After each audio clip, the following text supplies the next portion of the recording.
Bonjour! Dans cette vidéo, tu vas apprendre à rédiger un calcul en physique-chimie avec la bonne méthode. La rédaction d'un calcul suit une méthode bien particulière, qu'il faudra respecter dans quasiment tous les exercices. La méthode est en 3 étapes. Première étape, il faut écrire la formule littérale, c'est celle avec les lettres. Cette étape est indispensable pour que le correcteur comprenne de quoi tu parles. La deuxième étape consiste à remplacer les lettres par les valeurs numériques et effectuer le calcul. Enfin, pour la troisième étape, il faut exprimer le résultat final sous forme de notation scientifique avec le bon nombre de chiffres significatifs et surtout sans oublier l'unité. Voici un exercice qui va nous servir d'exemple pour bien comprendre la méthode de rédaction. On te demande de calculer le temps mis par la lumière provenant du soleil pour atteindre la surface de la Terre. Première étape, écrire la formule littérale. Ici, la formule que nous allons utiliser est V égale D sur T.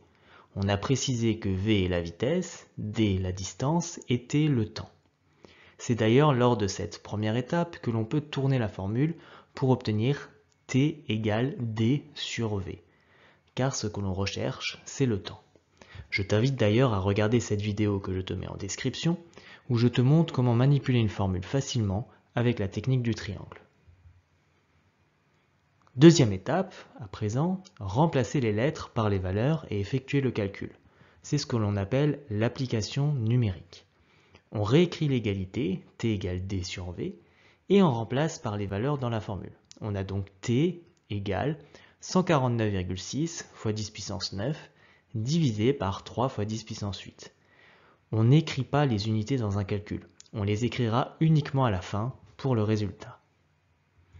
Troisième étape, exprimer le résultat sous forme de notation scientifique, avec le bon nombre de chiffres significatifs et surtout l'unité de la grandeur exprimée.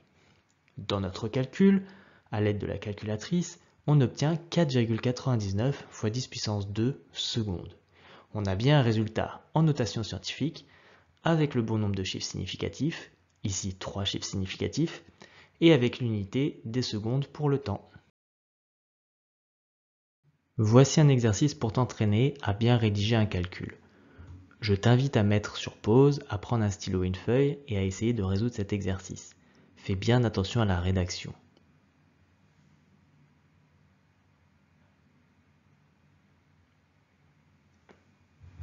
Voici la correction. Tu peux vérifier que tu as bien rédigé le calcul. Petite précision pour la correction. Si on divise la distance par 2 à la fin, c'est car on recherche la distance entre le bateau et le fond marin, qui est la moitié de la distance de l'aller-retour de l'onde. C'est tout pour cette vidéo. J'espère qu'elle t'aura été utile et t'aidera à progresser.